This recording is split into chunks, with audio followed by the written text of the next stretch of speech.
All right. Hello, everyone. I am Joel Harmeyer, Executive Director of Fort Wayne Medical Society. Thanks so much for joining us today. Today is the fifth installment in our 8-part web series. We hope you find value in these lunchtime chats. We've had very good feedback about the series, especially the YouTube option for members to access when not joining us live. In fact, these webinars have led to new partnerships and, well, more webinars. Outside of this series, we were able to partner with Pfizer recently on a timely talk right before the vaccine was released. And yesterday, we partnered with IU Fort Wayne and the Fairbanks School of Public Health, as well as Isaac Knapp Dental Society, for a fascinating talk on data discoveries at the state level as it relates to COVID-19. Here at the Society, we're working hard to find new ways to inform you in real time, even as the way we share information changes and evolves. And with that, I'd like to introduce today's speaker. Kameron Helmuth is a financial advisor at Vestia. He and the Vestia team work with many of our physician members and dental society members on their financial goals. And as I navigate my second year here at the Society, Kameron has been a wonderful resource, sharing ideas and connecting me with other experts who specialize across a variety of physician-related services. So with that, please give a warm welcome to Kameron Helmuth. Kameron, take her away. Hey, appreciate it, Joel. Thanks so much, everybody, and everybody who's going to be watching this later on. I know you're very busy, so I will make this time efficient for you. We want to start by just explaining a little bit about who we are at Vestia and then jump into the topic of conversation for today. So I'm going to share my screen here, and then Joel, just give me a thumbs up when you can see my screen for the presentation. Good to go. Okay. So high level, I mean, the biggest question people want to know is who is Vestia and why do we care about listening to Kameron, right? So Vestia is a full service financial planning firm. I think what really makes us unique is the fact that we specialize in physicians and dentists. And so we have collectively about 75 years of experience as advisors. I myself have been in the industry for about 10 years. And we have a really unique setup to where we have some headquarters here in Fort Wayne. We have offices in multiple states, but we work with physicians across the country. So we have a really unique solution and offering because we are on the front end of being proactive financial planners for all of our physician clients, that whether it's when COVID happened and the stimulus package came out, or whether it's this potential tax law change that we're going to talk about today, we're staying forefront on what those could do to our physician clients and ultimately bringing solutions and ideas to help mitigate or to navigate the new landscapes.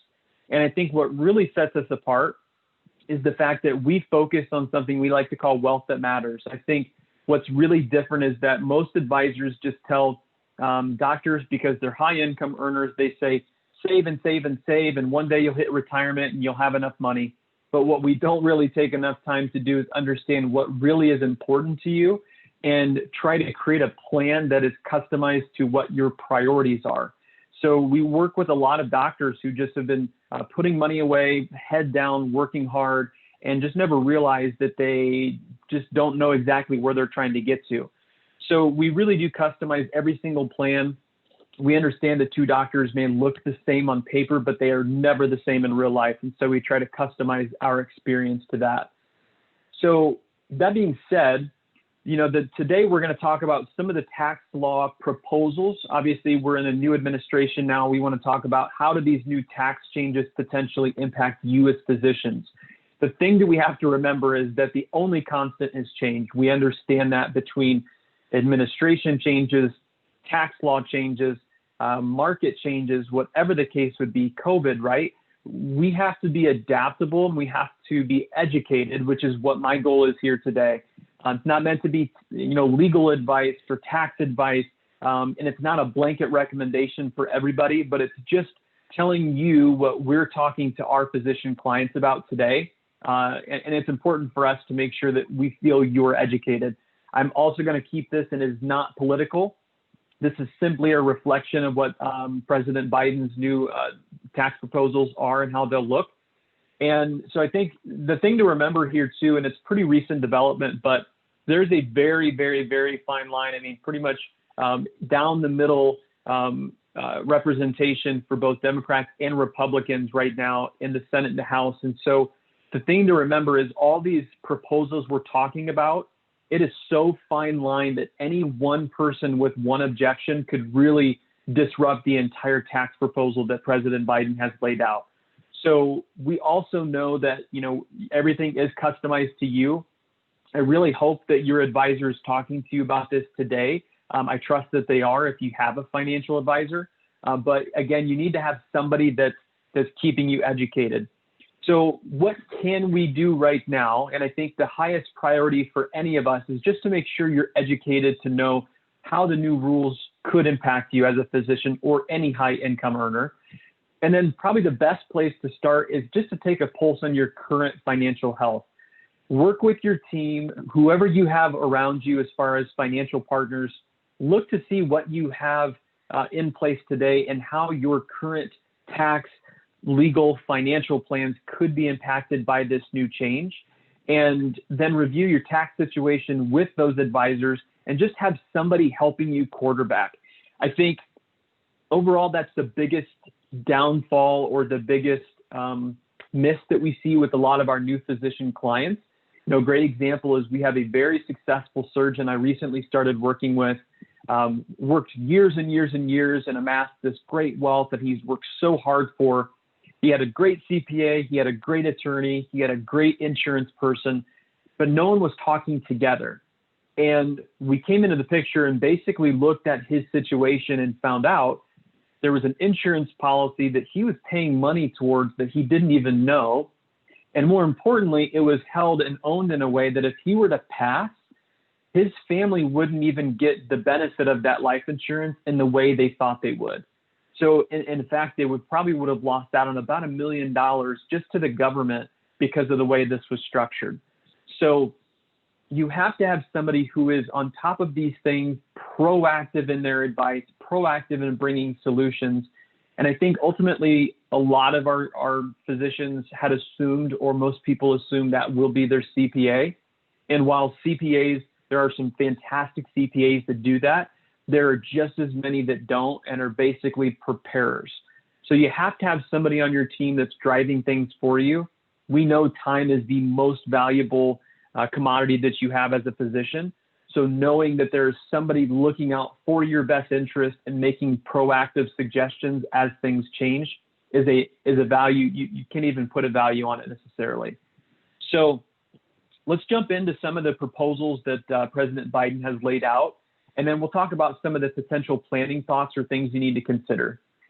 So the first thing that we want to talk about are the changes just to the income tax structure in general. So currently, after Tax Cuts and Jobs Act happened, the current tax income bracket is 37%, and it's a pretty high income threshold. So you wouldn't hit that. If you remember, tax brackets are incremental. So you wouldn't hit that 37% bracket until, as a married couple filing jointly, you make $622,000. So a pretty big margin as far as lower income tax rates. And historically, these are low rates. I know you ask any client we work with, and I'm sure you all feel the same way, it doesn't feel like it's a low tax rate, but historically it is. So what is being proposed by President Biden is increasing that top income tax bracket to 39.6. Bigger part is potentially reducing that threshold to hit that would be $400,000 of income versus the current $622,000. So we don't know yet for sure. This was just some numbers that he had laid out. We don't know if that's yet for married filing jointly or single, and there are typically two different thresholds for each of those. But think of this way: currently, as a married filing jointly at $400,000 in income, that's a 32% tax rate. So if that does apply to a married filing jointly couple, you could see as much as a 7% increase in income taxes. The other thing to remember is it does only apply to income over $400,000. So it's really just those higher income earners, the specialists, you guys are going to be seeing that, but know this is coming down the pike potentially. Now, payroll tax is the other piece. So current structure is when you pay into Social Security tax, you're only paying that on the first $137,000 that you earn. What's being proposed is there will be an additional tax on anybody and any income earned over $400,000. So, and then if you're self-employed, that's even harder because you would have to take care of not only what they call the employee portion, but the employer portion. So again, this is targeting higher income earners with a lot of physicians falling into that category, but they could be seeing an additional 6.2% Social Security tax on any of their earned income over $400,000. So what does that mean to us? So some planning thoughts that people need to be considering. Number one, anything that gives you a tax advantage as far as putting money away on a tax preferential basis, having it grow tax deferred, and potentially taking it out in a tax-free way, those are going to be even more important because of those higher income taxes. So great examples of those would be HSAs, using those for healthcare related expenses, 529 accounts. In the state of Indiana, we have a great program that you can put money away, receive a state tax credit, and that money, if used for education expenses, has a huge growth trajectory and can grow tax deferred and taken out tax free. But the biggest thing is the Roth IRA and the usage of Roth accounts inside of retirement plans. Talk about that a little bit more, but I would strongly encourage, if anybody out there right now is not utilizing this IRA, this Roth IRA strategy, which oftentimes for high income earners, it's called a backdoor Roth. There's just kind of a creative way you have to get there as far as funding. But that is a great, great tool for any doctor to be putting money away into to grow that tax-free portion of money. So kind of a common misconception that, hey, I make too much money, I can't do that. Just know that you can, you should be able to do that. All depends on the situation as far as your financial layout. But please talk to somebody if you don't do that currently, because that is a big missed opportunity, and even more important now that taxes are going to be going up potentially. Now, with the income taxes, the other part of that is obviously itemized deductions that help you reduce that taxable income. So when tax cuts happened, it was a very, very broad range of deductions that were just completely eliminated or reduced. So that's just making the standard deduction, which just means that flat dollar amount. That makes it that much more enticing because you don't have as many itemized deductions to take off and reduce your taxable income. Now, the benefit today is that whatever deductions you do have, they will directly offset whatever tax bracket you're in. So great example, let's say if you're a physician, you make $500,000, you get your paycheck, cash goes into the bank, and then you write a check to a church, 501c3, whatever nonprofit you want to support. You write a $5,000 check. Currently, the structure is that is an itemized deduction that would directly offset taxes that you had paid. So in theory, you would pay 35% income tax on it. You would get a deduction equal to that 35% tax rate that you already paid. What's being changed is that there will now be basically a limit that up to 28% of that will be deductible. So here's a great example. That same doctor now pays higher tax on the $5,000 that they make because the income taxes have gone up, but you're restricted to taking a tax deduction only equal to 28%. So you pay more on the money as you earn it, and you could potentially deduct less of it as you do things like charitable giving. So it's a little bit of a double whammy, but again, it really is going to still apply to those people over that 400,000 threshold.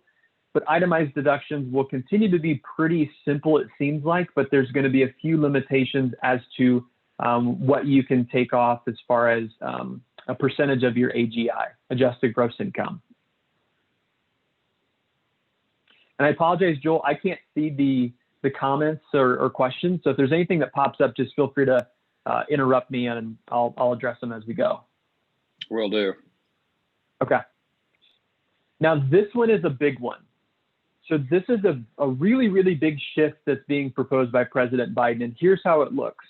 So as a quick refresher, in retirement plans, if you're working for a hospital system, you have things like a 403B, you might have a 401k. Just as a reminder, there are annual maximums that you can put into those retirement plans each and every year. So for 2021, those are still $19,500, or if you're over age 50, you can do an additional $6,500. That's how much you can contribute into the plan as an employee. Your employer can put some additional money between matching and some bonuses and things like that, and those can max out at $58,000. But here's how it works today. Most doctors are going to look at it and say, well, if I could put money away into a pre-tax 401k, that means I'm going to pay less tax on that because that's going to reduce taxable income. So if you're a doctor putting away the max of $26,000 this year, your top income tax bracket is 37%. You're receiving a $9,600 deduction. So you have $9,600 less in income tax that you have to pay because you're deferring it down the road for retirement, which is a great thing to do. We strongly encourage it. Here's how it's going to potentially change, and it's really interesting. So instead of really caring about whether you're doing pre-tax or post-tax, President Biden has proposed just switching it to a refundable tax credit. And it's a flat tax equal to 26%. So what that means, same doctor putting $26,000 away, pre-tax, now is just going to get a 26 flat tax credit. So they don't care if you're in that 39.6 tax bracket, whatever the case would be, you're going to receive a tax credit of $6,760. So it's about a $3,000 difference for the same retirement savings you were doing before.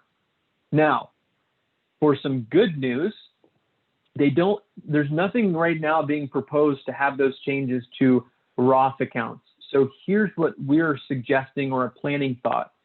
If you have a Roth option inside of your 403B, your 401k, we would strongly encourage reviewing to see if that would make sense to utilize going forward. If the tax benefit is the exact same between putting money away before tax, which then means you have to pay tax in retirement as you take it out, or putting money away after tax, which means you get that money in a tax advantage or tax-free withdrawal in retirement, I don't know many doctors that wouldn't say, well, I'd rather have the tax-free money, right? So this is a really big opportunity that if you're not leveraging that Roth, the new tax code potentially incent you to do the same either way. So we would really encourage you looking to see if that makes sense if you're not doing it already. So that's a big, big change that is going to be very different for a lot of people. So again, if your advisor's not talking to you about this, please bring it up proactively. Hit us up with questions about it because this is a very different way of thinking. It's definitely switching the paradigm on a lot of ways that physicians are saving for retirement.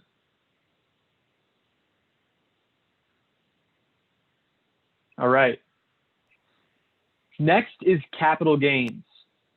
So as a refresher, capital gains is a separate form of tax paid on profit when you sell certain investment or certain assets. So a good example, the easiest one I could think of would be you bought Apple stock 20 years ago because you were just an extremely smart person. Today, it's grown exponentially. Whatever that difference between what you paid for it and what you sold it for today, that would be considered a capital gain. Now, the current structure is set up that if you hold those investments for more than a year, then you get something called long-term capital gains. It's very preferential for physicians because they only have to pay anywhere from 15 to 20% tax on those gains, plus an additional 3.8% kicker, which was part of the Affordable Care Act. So you're not paying your normal income rate if you've held it for more than a year, which is a big, big benefit for you.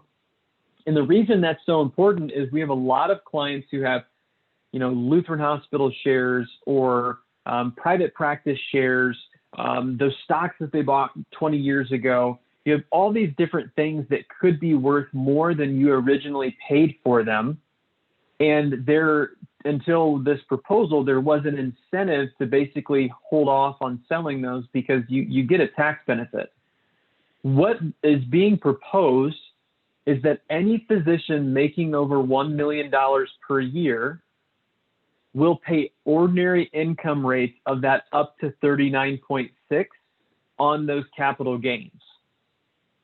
So think about that for a second. One thing to remember, and this is something that a lot of people get tripped up on, they say, well, Kameron, I'm fine. I make $500,000 in my practice. Maybe I moonlight or do some locums work for another 100,000. I'm well under the $1 million a year. I'm good to go. Well, let's say if you sold that Apple stock this year or after this tax code goes into effect, if you have a pretty significant gain that was between what you paid and what you sold it for, if that gain plus your earned income together equals more than $1 million, you would still be apt to paying this higher capital gains rate. So what you sell and what you have as capital gain adds into that total income that could be making you eligible to pay that higher rate. So what this tells us is we need to be very proactive for any client. If there's anybody out there who has hospital shares, investments, investment real estate, really think of any kind of investment or asset that's really other than like your primary residence. And even that has some special rules behind it. If you have any of those assets that you're considering selling in the next 4 years, we really should be having a conversation about what is that going to look like potentially as a capital gains, tax situation. So what we're talking to people about is basically creating a capital gains budget, saying, okay, I don't need to sell all these investments or all these assets over the next 4 years, or if these capital gains rates go up, I'm okay with letting those defer a little bit longer or spreading them out over a couple of different tax years. So for instance, if you could sell just enough to stay under the $1 million this year, well, then you're going to save yourself potentially 20% on the difference of what you could pay. So there's some creative planning there. And I mentioned here tax harvesting too. Again, if you're not talking to your advisor or they're not talking to you about doing tax harvesting, that's a big opportunity. And that basically is looking at a year, at the end of the year, looking back and looking at your investments and saying, what's your winners and what's your losers? Is there a way for us to offset those winners by selling some of the losers, which in turn would basically just wipe out those two gains and could save you a lot of money in taxes down the road? The other thing that we talk a lot about, this is a little behind the curtains of one of our special secrets, is something called asset location. So here's the gist of it. Again, talk to your advisor if they're not already, but make sure that you're paying attention to what assets you own where. Good example, if you own bonds, right?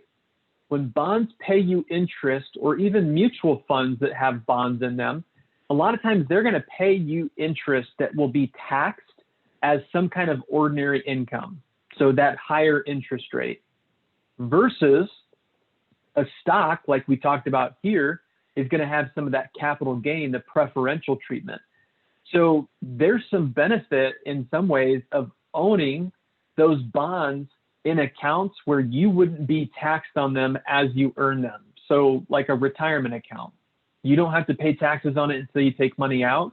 So it doesn't hurt you if those things are kicking off taxable gains today at your ordinary rates. And then the last thing I'll add here before, this is kind of the tax chunk that I'll kind of wrap up and see if there's any questions. But the other thing here is if you are charitably inclined, there are some fantastic opportunities to take advantage of. And what I mean by that is if you're going to be in this bucket and you just know that if I sell something today, I'm going to have to pay that higher income or the higher capital gains rate if this goes into effect, you might say, well, I enjoy gifting to my local church or a local nonprofit. Well, if you don't need that asset and you like gifting, if you gifted that to that charitable institution, you're going to have tax preferential treatment because they don't pay taxes like you would when they sell those investments. So there are really some strong charitable planning opportunities and some even more robust than even that simple example I just gave you. But if you're charitably inclined, there are a lot of opportunities for you to talk through with your financial team if these were to go in place with the capital gains rates. And I will show you here. Yeah, go ahead. No, I was going to say, you gave me a wonderful opening and I'm going to take it. I'm not seeing any questions in the chat box currently. Sure. Just because it's such a perfect segue, I just want to mention the Fort Wayne Medical Society Foundation. We are a public foundation.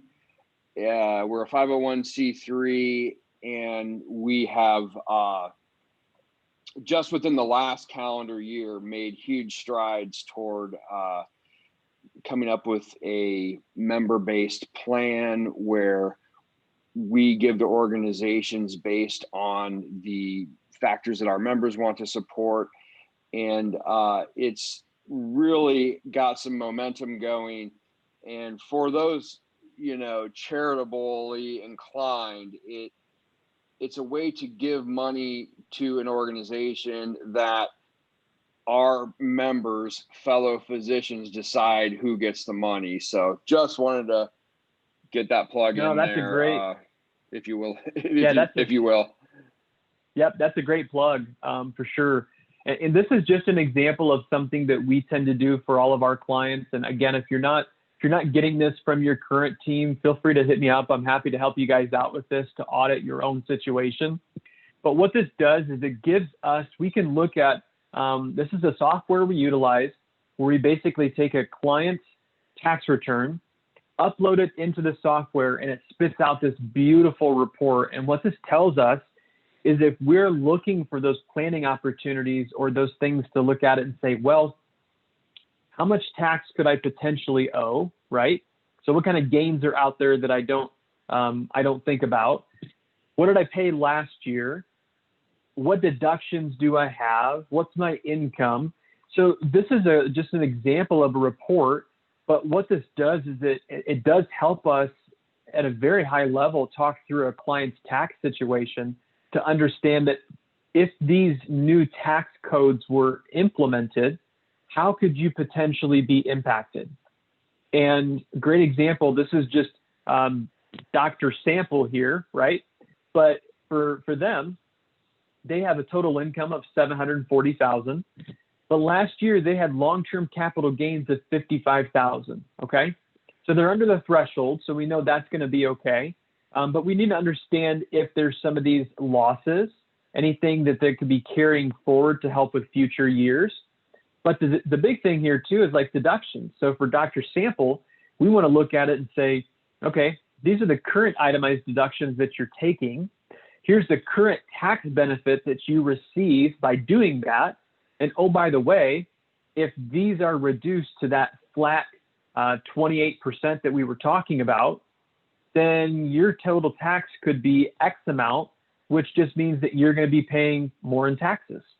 So it helps model some of those tax situations or decisions that people are considering. And it helps us be hypothetical and really just be proactive in the planning. So just kind of an example of what we do for clients on a day-to-day. So any questions about income tax, capital gains, or some of the changes to retirement plans and how they'll be treated before I move on to some of the other items? And I think we're a small enough group here where we can unmute ourselves and ask the question or type it in the chat. I'm hearing and seeing none. Okay, got it. So the next piece that will be impacted severely, and again, this is going to be another one that will really be impactful to physicians and our clients. So the first thing to know is there's an estate tax exemption amount. So if you have an estate planning attorney, they probably talked to you about this. And in the recent years, it really hasn't been a big issue because the number that essentially you could give away at the time of your death without having to worry about that pesky federal estate tax issue. We're one of the few that, Indiana doesn't have an estate tax, but if you own enough and are worth enough at the time that you pass, you could still owe federal estate tax. So that tax rate is up to 40%. So nearly half. And the thing that I think a lot of physicians get caught up on is that this also does include life insurance. So I'll show you here in a minute a net worth statement, but if a client has, a couple $1 million in investments and retirements, and they have their home in a rental home or an investment property, but then, oh, by the way, we have a $4 million life insurance policy. That adds into all of that other stuff when you're calculating that gift tax or that estate tax amount, unless they're set up properly now so that they're out of that purview. And that's a little more complicated than today. But currently what this is saying is that if you're married, you could pass on $23.4 million to your beneficiaries, your children, your whoever, without incurring the estate tax, okay?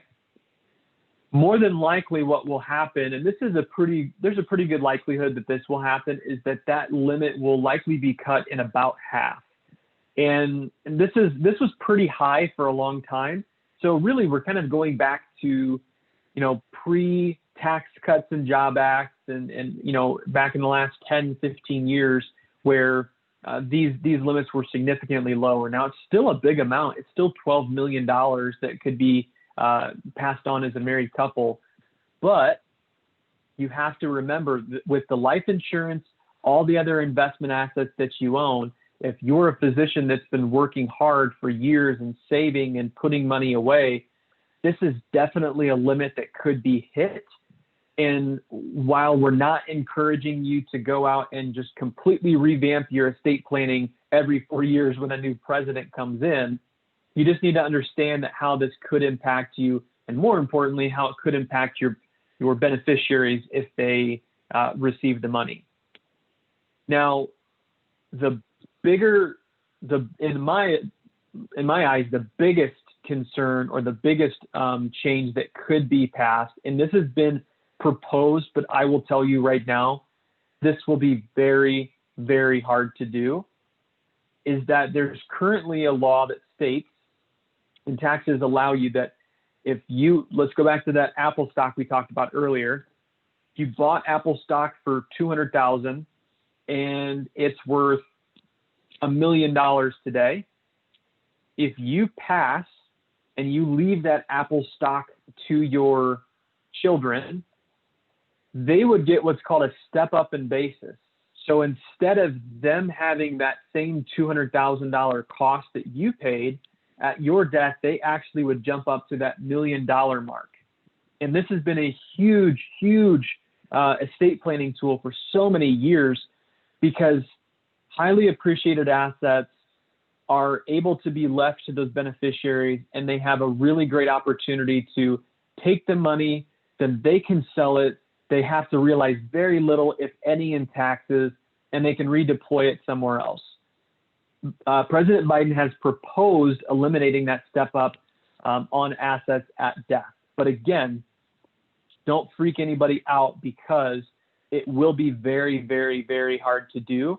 There are trillions of dollars in the economy that would be impacted by this in a negative way. So again, be very difficult to do, but I just want to make sure that you're aware this is a proposal that's out there. So what can you do right now? The most important thing is just review your net worth and talk through some of those potential strategies. And if you're not doing an estate planning review every 5 years or so, it probably just is a good time to do it anyways. You know, think of things like, do I have the right beneficiaries named? Do I have the right fiduciaries named? So like guardian, who's going to take care of my kids if I'm not around? Who's going to look over my money and handle the finances? It's a good time to do that while talking about this potential change. And again, it's alarming, the number of doctors who just truthfully don't know their net worth.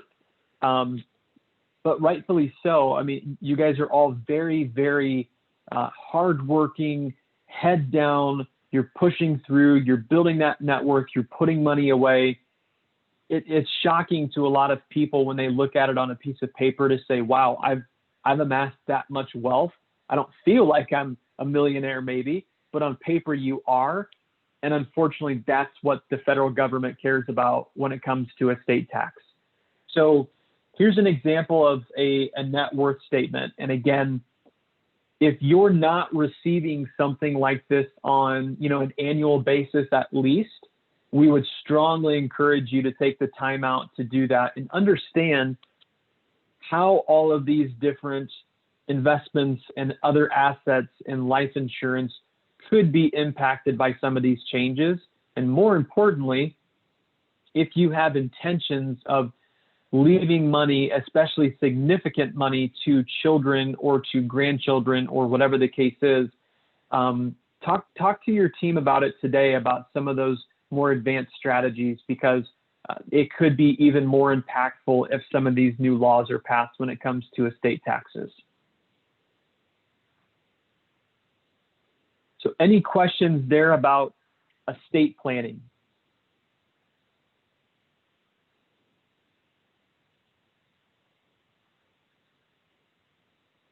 Okay. Now, another small thing I just wanted to add, it's not small potentially, but just two other miscellaneous, and there's many other things that could pertain to you, but just a couple of miscellaneous things. One is that there is a proposal of potentially eliminating the 1031 exchange rule for anybody making over $400,000 a year. If you're not familiar with what that is, here's how it would look. Let's say if you have an investment property, and again, you paid X amount for that, and it is now appreciated, especially here in places like Fort Wayne, right? So let's say a real estate value has gone up tremendously. Since it's not your primary house, if you sold it, you'd still have those capital gains that we talked about earlier to pay. A 1031 currently allows you to take those proceeds. You can actually reinvest them into, let's say, another type of property, and it just lets you postpone or defer that tax down the road. So a lot of real estate investors use that as a way to take an earning or something that you profited on today, go back into another project with that money, and push that tax liability down the road, which would probably be when you're in retirement, not making as much money as a physician, and taxes would be significantly lower. So if you're making over 400,000, that is a potential elimination as well. So President Biden has proposed eliminating that tax rule for anybody making over 400. So if you're especially into real estate, if that's something that you do pretty regularly, that is a very strong thing that you need to be talking about with your CPA and your advisory team to understand whether the options are out there, but how it could impact your tax situation in the coming years if you look to sell any of those properties. And then the last thing that I do want to make sure it's a bit of good news is that they're just increasing or proposing to increase the credits for child independent care. So right now, increasing from $3,000 to $8,000 would be the maximum credit for one child. And if you have two or more, moving it from 6,000 to 16,000. So there still is an income limit to where if you make too much money, it'll be phased out for you a little bit. But most physicians with kids should see about a $2,000 tax benefit if this goes into place. So a couple of miscellaneous things, smaller things. Again, if you're a real estate person, though, this proposal for 1031 exchanges, that's a big deal. So just make sure you're having those conversations with your team about how that could impact you if that goes into place.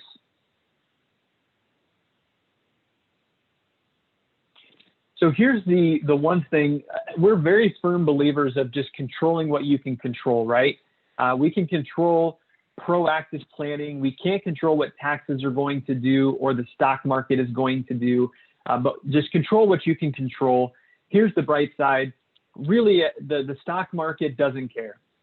Historically, if you look back all the way to the Great Depression, it says that whether it's a Republican or a Democrat in office, the average return over those years, over those different administrations are identical.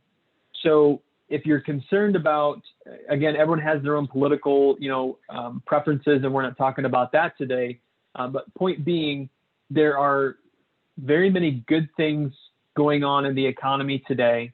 We obviously have concerns as well. We have to talk about things like the stimulus and the economic impact that may have for us.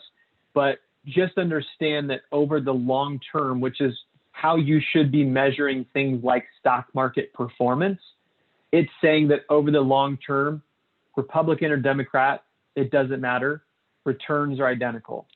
So control what you can control. And key takeaways in my perspective is the first thing is just understand your net worth. So back to that net worth statement that we looked at, if you can't confidently say what that net worth is in terms of the estate tax or estate planning situation, then please work with your advisor or find an advisor that can help you with that. It sounds so simple, but it can drive so many of these other decisions that we talked about today. So understanding your net worth is a great place to start at the beginning. The next thing is have a tax strategy conversation. So get those people in a room that help you make financial decisions. And if you're a DIY person, that's okay. But understand how these could impact you and do whatever research you have to do. But just know that there could be some big differences in your future tax situation, and you need to be adaptable and you need to have a plan to tackle those changes. And again, the big thing is just be adaptable as well. So these are all proposals. They're all open for change. The likelihood of them changing is very, very high. But point being is you need to be adaptable. You need to have someone helping you as far as a quarterback, right? We talked about this earlier. With tax situations and estate planning, it's wonderful to have those CPAs and the attorneys, but someone needs to be the glue that brings them all together. There are so many moving parts as a physician, and really, although problems, financial issues you tackle as a doctor might not be that much different than any other profession or person, but the risk and the scale of making a mistake or losing out on an opportunity is significantly higher because of the income that you earn. And also, any young physicians that are listening out there, you understand that if you're spending the better part of a decade and more just in training before you enter the workforce, time is not on your side, and making sure that you're making those sound financial decisions early to set yourself up for success down the road is it's crucial. I mean, that is, if you talk to any tenured physician and an attending who will say they're in a good spot, it's because they started early. They probably had somebody else they turned to for good advice, and they just kind of roll with the punches. And you have to be adaptable. And hey, if you have that big, beautiful house and all the best gadgets, but you're living paycheck to paycheck, it does make it pretty tough to be adaptable when things like these happen. So I know I checked in throughout the presentation, but any other questions, anything I didn't talk about today? I mean, this was really focused a little more on, again, these proposals and how they would impact the physician, but open to any other questions if they're out there. Joel, if you hear or have heard of anything from your physician members that maybe I could talk through, I'd be happy to do that. Yeah, for sure. And while we're waiting to see if we have any questions, I want to thank you, Kameron. You have this wonderful ability to make high-level subjects easy and digestible. And I'm using myself as the benchmark on that, and I was able to follow this whole thing. So kudos to you for taking that's great. Complex topics and breaking them down into parts that even I can understand. So and I'm sure that. Yeah, and I'm sure that there is a chance that as this is viewed on YouTube, there will be questions. Yep. And I wanted to just say while we're recording that I am sure you are certainly happy to answer those if I can get them over to you. Yeah, 100%. So here's my contact information. At the end of the day, if you have somebody that you work with and you trust and you really feel like is looking out for your best interest, then you're in a fantastic spot. And I would never encourage you to make a change. But if you're in that spot where you're thinking, well, maybe I don't have somebody who's that quarterback, I don't have somebody who understands physicians to the point where maybe I need them to be. We kind of have a joke, but it's a serious one. It's if you're compensated as a physician based off of RVUs or collections, but your current advisor doesn't understand what that term is, probably doesn't mean that they understand everything about being a physician. So there is a lot of benefit in working with somebody who does have that physician expertise. Feel free to call, text me, email me with any questions that come up. And as these things come into practice and into law, we'll be continuing to be making proactive recommendations, writing papers. We have podcasts that we're coming out with now, have great content on our website. So again, any questions that you all think of, there's so much going on in the world today. But if it has to do with being a physician and finances, pretty good chance we have someone in our team who has some experience, and we're happy to share those resources. All right. Well, thanks again, Kameron. I really appreciate this. I will forward any more questions as they come in. And I think with that, we could probably stop the recording and officially close out today's chat. So I look forward to a day that I believe is coming soon where we'll be able to gather again and invite our members, to meet with us and further discuss face to face. So I think absolutely. I think that's going to happen, sooner than later. So thanks again for your time, and thanks to everybody at Vestia. As I said in my intro, I certainly mean it. You've been a wonderful resource to me as I am trying to figure out, what exactly is best for our members. So really do appreciate that. Yeah, no problem at all. Nope. Happy to be a supporter of the Medical Society. You all do great things. So yes, anybody out there with questions, comments, concerns, feel free to hit us up, and I'm happy to give anybody time and no obligation. So. Okay. With that, I'm going to end the meeting. Thanks so much. Absolutely. Thanks, guys.